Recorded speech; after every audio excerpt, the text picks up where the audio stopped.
It's time now for Countywide, a special presentation of Yavapai Broadcasting News. Join Paul David and Brad Miller as they talk with our community's leaders, newsmakers, and people in the know. You'll hear about the hot topics that affect all our lives here in Yavapai County. And now, here's today's Countywide. Welcome to Countywide. I'm Paul David. We're in the studio today. We got a really great show lined up today. I've been very excited about it ever since I talked to Lisa Schneble-Heidinger about this. And of course, the word name Schneble comes to mind. And Larry Schneble is here. I have the grandson of TC and Sedona Schneble in studio and the great-granddaughter of TC and Sedona Schneble in studio.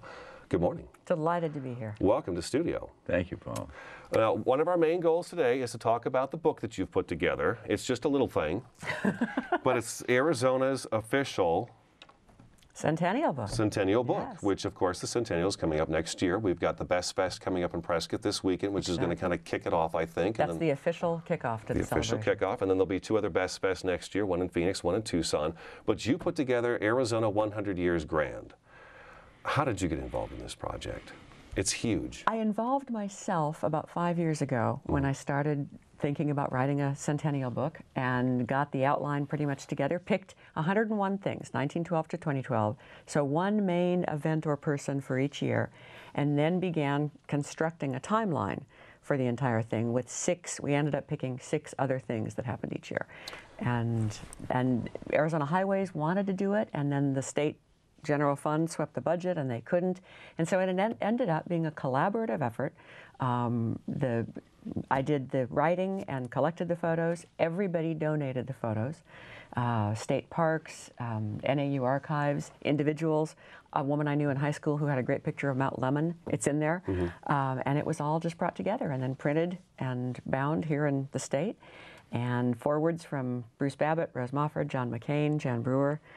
So it's a kind of a collective birthday present. I'm looking forward to looking into it because, as I mentioned before, Cheryl, you know, I've received a copy of the Yavapai Centennial book, and I was flipping through that one Saturday, and my wife couldn't believe I was reading. And then you bring this to me today, and you signed it. Thank you very much. You're welcome. So I'm looking forward to getting into that too.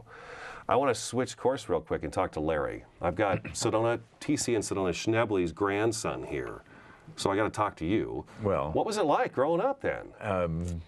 I can tell you a little bit about that. One of the bridges out of the book to Sedona and how Lisa was involved is I remember when she was little, she was not in school yet, saying, "Daddy, when the state is 100 years old, I'm going to have a tea party." Tea party did not mean what it means now.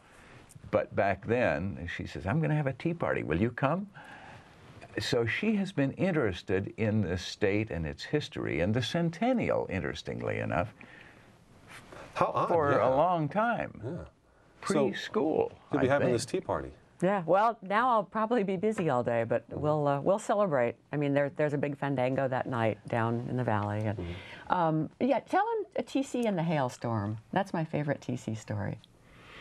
Well, my grandfather, Sedona's husband, after they left Sedona through the death of a child and some other burning of the home that they lived in, burned down, moved to Colorado. And one of Sedona and TC's daughters, Aunt Clara, who was their third child, I guess,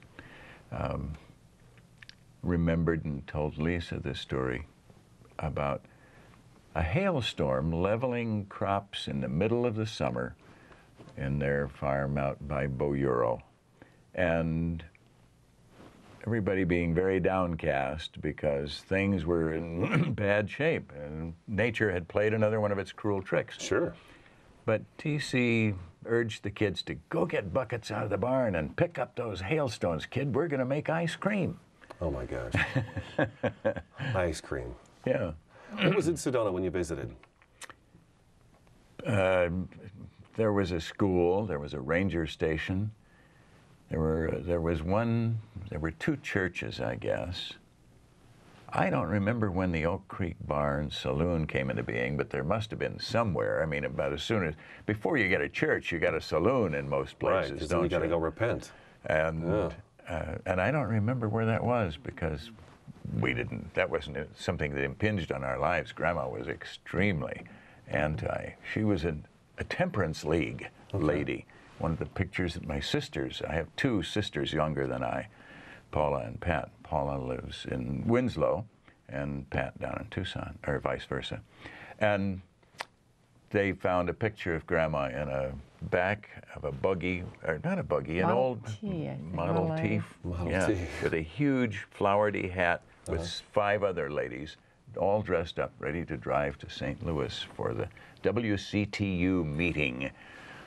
And it reminded me of the liquor, lips that have touched liquor will never touch mine. That wasn't part of this, but that was the era, that was the idea. So I don't remember where the saloon was in Sedona. There were maybe 300 families total served by the post office, is my thinking, my guess. And that would have been, I don't know how far down. I think the Chavez family got their mail, Chavez Crossing, got their mail at Sedona. And the Thompsons, I think, had their own mail service eventually up at Indian Gardens, but that would have been in the 30s when I was living. Back in the day that the post office started in 1902, there wouldn't have been 300 families. Sure. There might have been 30 families, would be my guess. Well, there were 5 when they came in 1901. Okay. 5 families. What brought them here? My grandfather's health. Okay. He had a brother who was a wanderer, and he was all over the United States, and he found in Phoenix, when he was there, somebody telling him a story about Oak Creek Canyon and this idyllic little place, and the climate sounded marvelous, and he knew, Ellsworth knew, that his brother, Theodore Carl, had asthma trouble. So on the strength of a communication to TC packed up Sedona and 2 kids and their household goods and moved from Missouri to Sedona. And built their house right where Los Obregados is sitting right now. That was the first one. Yeah, that was one that burned down. By that time, I think, was an 11-room home, 2 stories, and it was a big place. But life was tough, and there was no fire department. So I guess if a house caught fire, it was pretty much goodbye. It's on fire. Yeah, not much you can do about it then. Yeah. Wow. But they didn't live there. Then they moved back to Sedona in the late 20s or 30s. And I was in the 4th grade the year that I lived with them, because one of my cousin's mothers was dying of cancer in Denver. So to relieve her load, she had 6 children. TC in Sedona said, "Send us Catherine, we'll keep her for a year." And she's the same age as Wilbur. My name is Lawrence Wilbur. So the 2 of them can keep each other company, and they'll go to Oak Creek School. And I think that was 1935, or I could find out for sure by a huge flood that occurred that year. And I remember leaving Grandma and Grandpa's house, which is now on Schnebly Road, north of 89A, a little ways. Between Schnebly and Jordan, you know, the old Y used to be where Jordan Road leaves. And oh, really? 89. That was the old Y. Okay. That was the old Y. And so they lived maybe a third of a mile up that road, and then a stone's throw from it. And we would walk through empty ground, which is now all those shops and the hitching post and everything Sedona. else that's uptown Sedona on the north side of the highway. We'd walk down there around the curve where what people now call the Y is, above which the Hyatt has been built. There was nothing there. But when we got away from our house, we could hear that morning walking to school, and it was still raining pretty hard. The roar of the creek, it just filled the canyon. It was an angry sound. And the farther we walked towards school, well, we got to the point we could look down to where the bridge is, and the bridge is at the same place. It's a vastly different bridge now. Of course. But we could see kids on the other side of the creek. The Steele family came across that bridge to get to school. They weren't going to get to school that day. We thought, I wonder if we're going to have school, because the Steeles and everybody else, there are people standing over on the other side of the creek. How are they going to get across? Did you have school? No. Oh, perfect. You got the day off. See, these are great stories. And according to the book here, you've got 101 other stories in here. 101 stories total. Yeah, the story of Sedona is in 2002. And I worked backwards. I wrote down everything that was most important and amazing and wonderful about our state. And then I filled them in, picked the year they should go. And rehashed it and redid it. Okay, this goes out, this comes in, etc. But yeah, 101 good-sized stories, and then the 6-item timeline on each page. All right, let's take our first break. Larry Schneble is in studio today. Lisa Schneble-Heidinger in studio. We're talking about Arizona 100 Years Grand, our state's official centennial book. I'm Paul David. Countywide will be back in just a couple minutes. 1, 2, 3, 4! The best songs ever made. Oldies Radio KKLD. I see the red moon rising. The greatest hits from the 60s and 70s. KKLD. 95.9 KKLD The Cloud, playing the music you sing along to.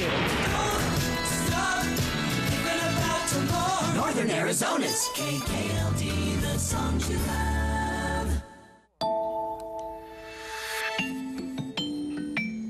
Raising a child means working with partners, people you can rely on, for expertise, advice, and support. But when drugs or drinking enter the picture, who do you turn to? Well, there's help for that too. The partnership at drugfree.org. You're not alone. Fire can happen at any time. What would you try to save? My family photos. My grandfather's war memorabilia. My dogs. I'm firefighter Brandon Wacker with the Cotton Fire Department. A working smoke detector is your best defense in the event of a fire. Make sure you have a smoke detector in every room except your kitchen. Test them monthly and change the battery once a year. Take the time to save the things you can't replace. Sunny 100, your at-work radio station. You're every word, you're everything. With Malone in the morning, John Tesh in the evening, and the best variety of music all day long. Waiting on the world to check. Online at myradioplace.com. And big girls don't cry. Sunny 100, 100.1 FM.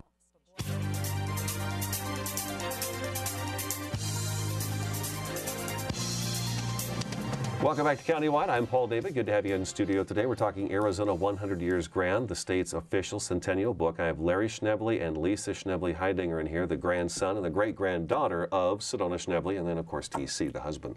I guess everybody knows Sedona Schneble so much better because there's a whole city named after her and an entire road named after her. So how could you go wrong? First and last names being used. We want to make sure we point people to the website to go to az100yearsgrand.com. That's the website where you can find out more about the book. And this is the book right here. I've got it in my hands. It's a very beautiful book, very nice book. And so you can do that. And then you've got a signing coming up. Let's go ahead and talk about that real quick, too, while we have time. October 1st, the Sedona Book Festival. I get to sign there all day and speak at 4 o'clock, read some bits of the book, tell some stories out of it. I'm very excited about that. Now, where's that going to be?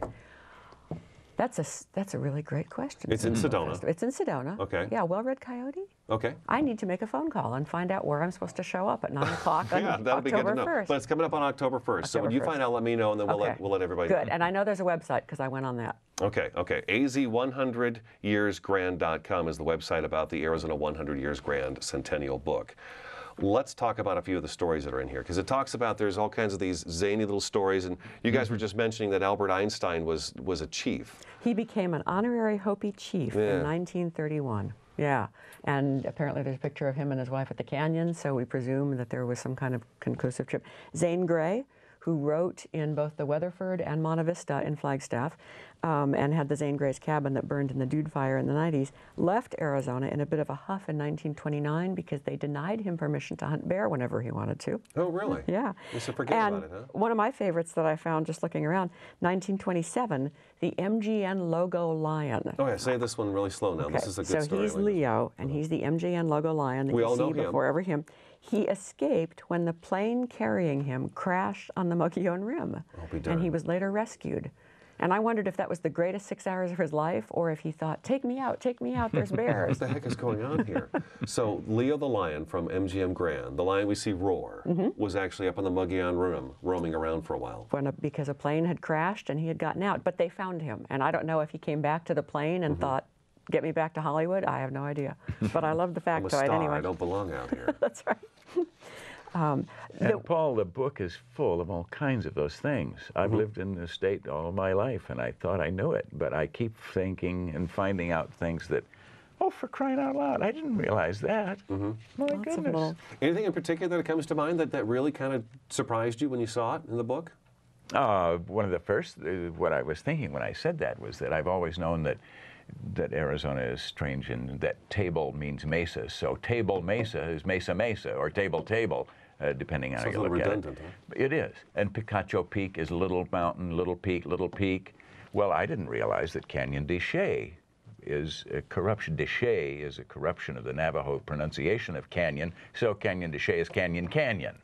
There are 4 places in the state. I see a pattern going on here. But it's in the book. At least you found it. I did. Riedo River, Picacho Peak, Table Mesa, and Canyon de Chelly. Now, you said you've been working on this for 5 years? I started the outline in 2006. I came across that the other day on the computer. And nobody asked you? No, I just knew I really wanted to write a centennial book. I'd done 5 other books, all about aspects of Arizona, and I started putting the outline together then, and started writing my head off January of last year, 2010, because that's when Mike Roswell at Roswell Bookbinding and Tony O'Neill of O'Neill Printing, Tony Narducci of O'Neill Printing said, we'll do it with you.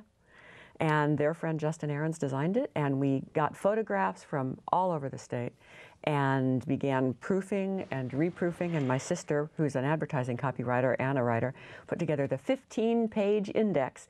My belief about this book, my hope for this book, is that every person who picks it up, who flips to the index to see if what they care about is in it, will find it. Awesome. Whether it's just a factoid or when the town was founded or whatever.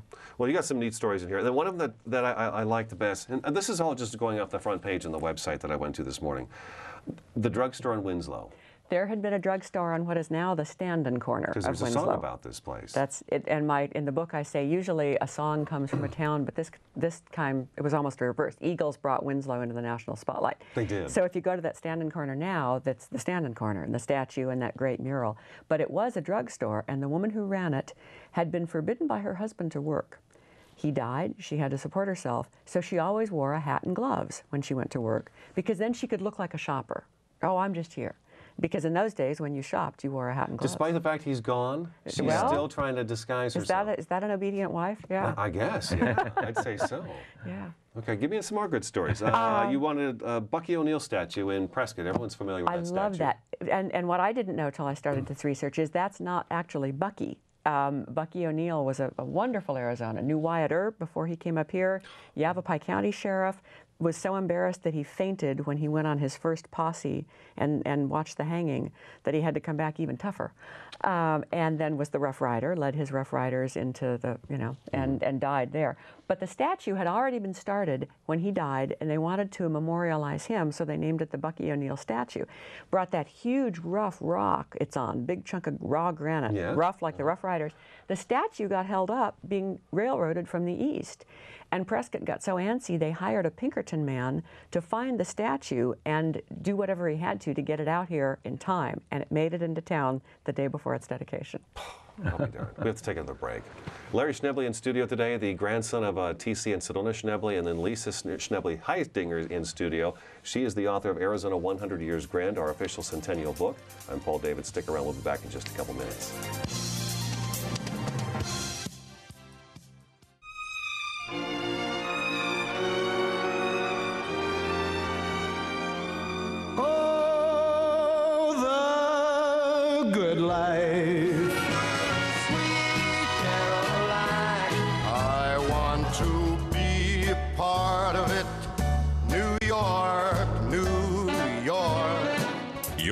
For America's best music. KYBZ. AM 1600. You may not know where to turn when you're struggling with a drug or alcohol problem. It can be completely overwhelming. even if you are not the one who's using. If you're a parent looking for help, look to the partnership at drugfree.org.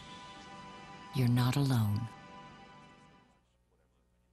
Having a fire escape plan is very important to keep your family safe and together in the event of a fire. When you awake to the sound of a smoke detector and smoke in your room, don't stand straight up. Carefully roll off your bed and stay low under the smoke.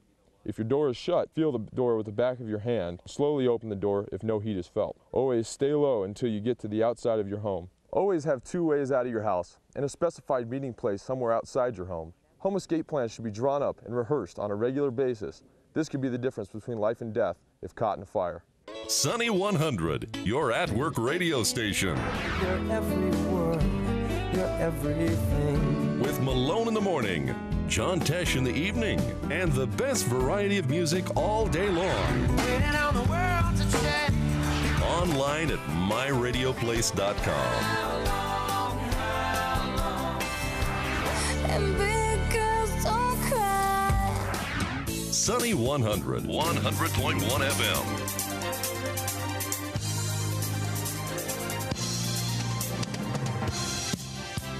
Welcome back to Countywide. I'm Paul David. Good to have you in studio. We want to encourage you to go to az100yearsgrand.com. az100, the number 100, yearsgrand.com. And that website will put you in touch with Arizona's official centennial book. We got time maybe for a couple more stories. We got about 2 minutes left. Okay. Let's talk La Posada. You brought La Posada. Love La Posada. Mary Coulter, who designed the Harvey Lodges around the canyon on Route 66, it was her last favorite place. It's like a Spanish land grant hacienda. Closed almost right after it opened because of the Depression, which led her to say there is such a thing as having lived too long. Became Santa Fe Railroad offices, completely stripped. The Alan Alfelt and Tina Meehan have brought it back, and it is, again, a landmark. I have friends who are foodies in New York who fly to Vegas to go to the La Posada Turquoise Was Room. that last year that happened? A couple years ago. A couple years ago. I remember getting a press release on that. And it keeps getting more remodeled. They're doing new rooms all the time. Oh, and gorgeous. It's just, and the gardens are better than ever. They're growing now a chef's garden. It's a spectacular place. It would do well in Chicago or Boston. So somebody came in and took an old treasure and rebuilt Brought it back, yeah. Reardon Mansion. Now, I've been in the Reardon Mansion, and that's an impressive building. It's a great place. The Rendezvous Room connects the wings that Timothy and Michael Reardon, brothers, who married the Metz girls, who were cousins of the Babbitts, and the brothers and sisters wanted to share a home. So each wing is their own and then connected by the Rendezvous Room. It's 2004 because that was when it became a state park. And it's a beautiful building, and there's wonderful stories of Tim. He built Lake Mary and named it after his daughter, and taking them up to the Hopi Reservation. And yeah, it's a great place. Very creative. They had a swing instead of a couch, and in the summer they would hang it to face the fireplace, and in the winter they would hang it to face the garden. How much fun did you have putting this together? More fun than I can tell you. I have never in my life forgotten to eat. I don't miss a meal. This is the only time I ever have. I would get researching and suddenly think it's got to be noon, and it would be 3. It's just been a ball. It's been a party, and now we're really getting into the real party. February 14th, 2012. Which, by the way, the reason we became a state that day is because it was 50 years after the day we became a territory. And you don't hear that a lot. I didn't learn that in public school, but it's because it was a Confederate territory, and not everybody felt great about that. I think it's part of our history. We are a zany, odd place. We're a state that was settled largely by people who didn't play well with other children back east. And we have maintained that spirit, that iconoclastic, independent, rugged, you'll put me on daylight savings when you pry it out of my cold dead fingers mentality. We are a state full of individuals. Yeah, that's the truth. That is the truth. Full of individuals. We're out of time. Again, go right. to az100yearsgrand.com. That's today's Countywide. Larry Schnebley, thank you for coming in. Lisa, good to see you too. Delightful. Thanks for bringing the book in and signing it for me. Arizona 100 Years Grand. It's the state's official centennial book, so do check it out. Again, it's az100yearsgrand.com. I'm Paul David. That's today's Countywide. We'll talk to you again next week.